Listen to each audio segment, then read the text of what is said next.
भारत का दुश्मन, लश्कर का कमांडर और हाफिज सईद का करीबी सैफुल्लाह खालिद ढेर हो गया है। आपको पाकिस्तान की सिंध में गोली मारी गई है, उसको बता दें। सैफुल्लाह के जनाजे में कई आतंकी दिखे, उसकी लाश को पाकिस्तानी झंडे में लपेटा गया।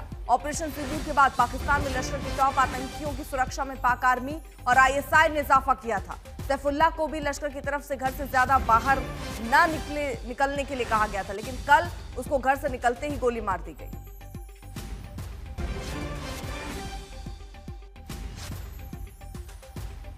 फिलहाल ये 3 तस्वीरें आपके सामने रख रहे हैं। सैफुल्लाह ढेर किया गया है, भारत में कई हमले के लिए जिम्मेदार था, हाफिज सईद का काफी करीबी, और इसे ढेर किया गया है। एक झटका हाफिज सईद के लिए।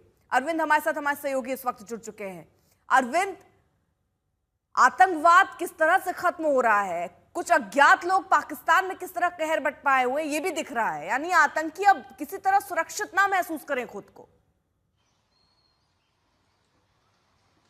बिल्कुल, और कम से कम पाकिस्तान में तो ऐसा होता ही दिख रहा है। ये जो सैफुल्लाह है, इसका मारा जाना लश्कर तोयबा के लिए, हाफिज सईद के लिए एक बड़ा झटका है, क्योंकि हाफिज सईद के कई ऐसे करीबी आतंकवादी हैं जो इंडिया से वांटेड थे। वो बीते 3 सालों में मारे जा चुके हैं। सैफुल्लाह की बात करें तो सैफुल्लाह लश्कर का नेपाल मॉड्यूल का इंचार्ज था और नेपाल में बेस बनाकर ये कई सालों तक रहा, और भारत में 3 बड़े आतंकवादी हमले, 2008 में उत्तर प्रदेश में रामपुर में CRPF कैंप पे हमला, 2006 में RSS के हेडक्वार्टर पर हमला, और बेंगलोर में 2005 में एक बड़ा हमला। इन 3 बड़े हमलों को नेपाल में बैठकर इसने अंजाम दिलवाया था। जब हमारी एजेंसियों को इस बारे में जानकारी लगी, तब सैफुल्लाह को हाफिज सईद ने पाकिस्तान के सिंध प्रोविंस में शिफ्ट करा दिया था, और वहां से वो लगातार आतंकवादी गतिविधियों को अंजाम दे रहा था, लश्कर के लिए आतंकियों की भर्ती कर रहा था। इंटरेस्टिंग यह है कि ऑपरेशन सिंदूर के बाद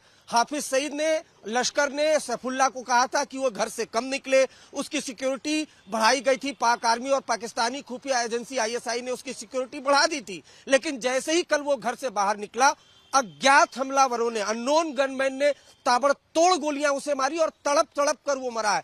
तो कहीं ना कहीं जो पाकिस्तान में खासतौर से लश्कर के